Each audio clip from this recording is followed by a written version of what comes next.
honor their fallen star. One of Kobe's biggest fans was another Laker great, Magic Johnson, who took to Twitter yesterday and said this: "My friend, a legend, husband, father, son, brother, Oscar winner, and greatest Laker of all time is gone. It's hard to accept. Kobe was the leader of our game, a mentor to both male and female players.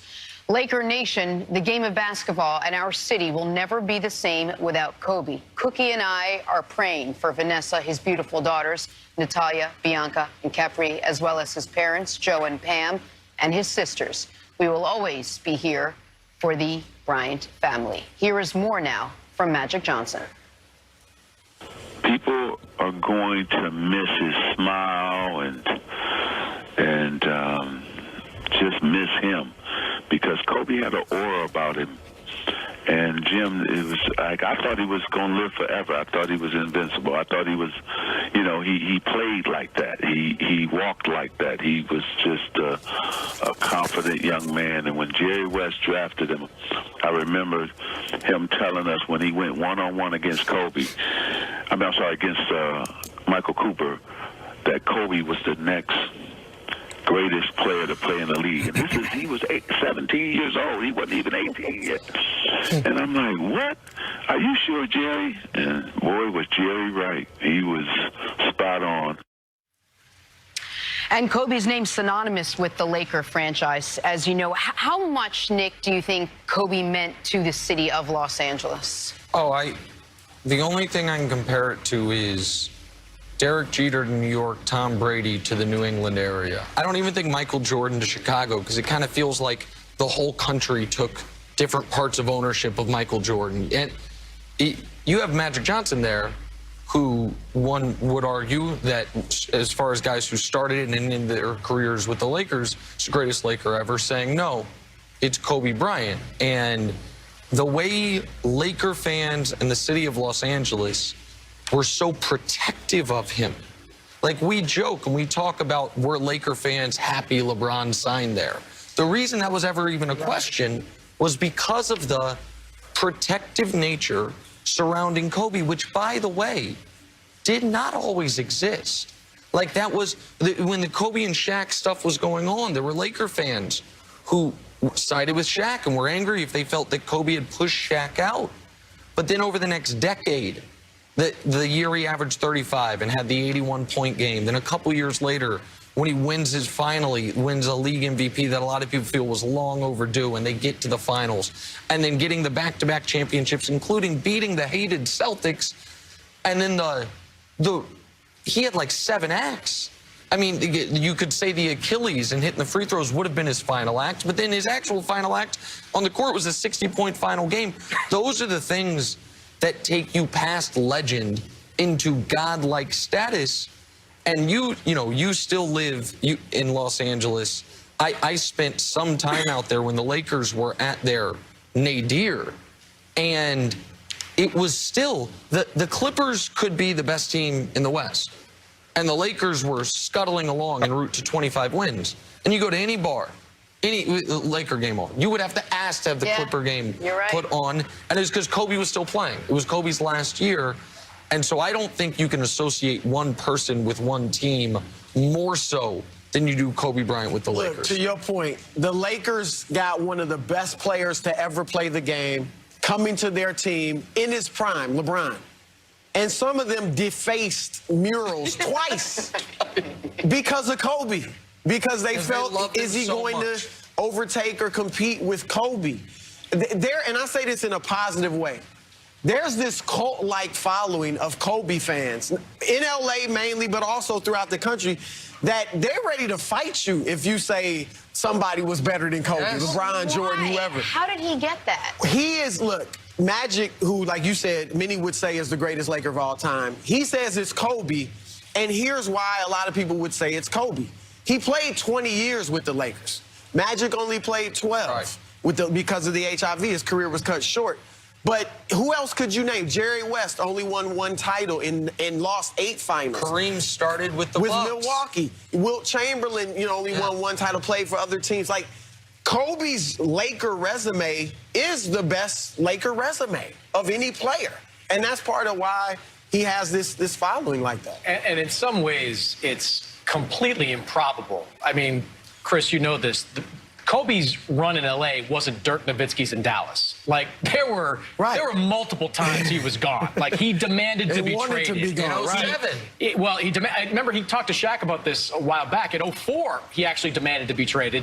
2007, I think that was the year he almost walked to Chicago or signed with the Clippers. So the fact that he survived 20 years is improbable. The thing that I believe connects the Kobe with the Lakers as much as it does, he is on a very short list of players that have had one championship era, went through some rocky times, and then had another. I can't think of too many players that went through that. Look at the win totals in the middle of those Kobe years. 34 wins, 45 wins, 42 wins. And Kobe stuck around and was able to build another championship team. We've seen guys, Michael, Bill Russell, go on, even Larry Bird, go on runs on one era. Right. These were two totally different eras that Kobe participated in and led with the Lakers. I think that has forged the connection with that fan base. Well, and Jenna, he played 20 years.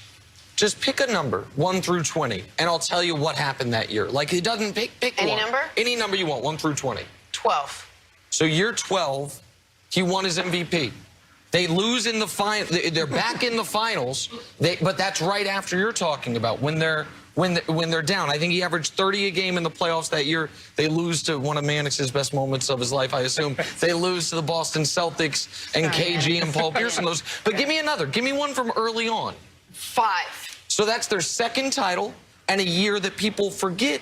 He averaged 29 a game in the regular season and in the postseason. 29 a game in both of those, and had 48, I think it was that year. It might have been the first. No, it's that year. Had 48 to close out their round 2 series. 48 in the playoffs. He was 22 years old. Like, there's not a year, aside from, if you said 18, I'd have been in bad shape because that's the year he was recovering from the Achilles. But every other year, there's something to pull from, even the years when they were down. That's when he averaged 35 and 31. That's when he had 81 points in a game after a few weeks prior scoring 62 in 3 quarters. Like, it is, and this is what I am going to struggle with for a long time. I have spent a lot of my television and radio career picking at him. You start to remember some of the experiences you had covering Kobe Bryant, the experience people told you about. I mean, the very first memory that came to mind, 2018, right? The Celtics are playing the Cavaliers in the conference finals, and in between games 2 and 3, Kobe comes out with a detail on Jason Tatum. Yeah. And if you remember that, there was like a 3-day gap between games 2 and 3 of that finals. And Tatum said that he watched that video like 100 times, like just kept watching it over and over again. And as the series went on, Celtics coaches would tell me that it seemed like Tatum was incorporating Kobe's notes in real time. Right. And they would grumble about it. They would just say, like, could you do this in the offseason? Don't try to change your game in the middle of the conference finals. So, Nick, LeBron's last Eastern Conference championship, some of it has to do with Kobe. Right? Well, it's so funny you say that because, and we can talk about this more later. One of the legends of Kobe and one of the way he'll be remembered is his rivalries that he seemed to put aside well before his fans or the opposing fans did. The Kobe versus Shaq. Kobe versus Michael, Kobe versus LeBron. And obviously when you say the LeBron, like I have a long history of when you stack those two guys up and compare them statistically being on one side of the ledger. But what no one can deny, no matter where they are, is, and Chris talks about this all the time, is the actual players looked at Kobe in a different light. I don't know if it's because LeBron seemed like someone who you couldn't emulate because so much of it was physicality, because Kobe was so graceful, for whatever it was. But for a lot of those players, and I say this with glowing respect for Kobe Bryant, it was to their detriment because you can't, if you try to paint like Picasso, you're just gonna have a bunch of splotches on the wall. And Kobe was the greatest bad shot maker ever. Yep. But if you are not Kobe, you're just taking bad shots. And so, like, you joke, like, we saw it in real time. I don't think it's joking that Tatum all of a sudden, within a series, was like, Kobe said, do this. And, yeah, Kobe could do it. But that's why he's one of the 8 greatest players ever. Kyrie, who left the stadium yesterday and couldn't play and loves and idolizes Kobe. It's guys trying to mimic something that seems like, well, if he could do it, why can't I? He's bigger than Kyrie, but he's not that much taller. He's not that much stronger. He can't jump that much higher. What? Because you're not Kobe. That's why you can't do it. And the game, Kobe was able to take all the things Michael did, figure out what he could do and couldn't do, and build his game from there. But that's a one-of-one historically. Like, I can't say it'll never happen again, but if it does, it'll be another guy who turns into one of the 10 greatest players ever. That's what happens. When Michael Jordan, when he played, everybody focused on, that's when isolation basketball became in vogue after or during Jordan and after him, because guys were trying to emulate what Michael Jordan could do, and they couldn't do it. And it could hurt their games or hurt the game of basketball. Kobe's legacy or impact on the world of sports is unquestionably the killer instinct. And not that he was the first, but maybe because Michael Jordan and guys like that, but maybe because technology had increased so much and he had become this icon in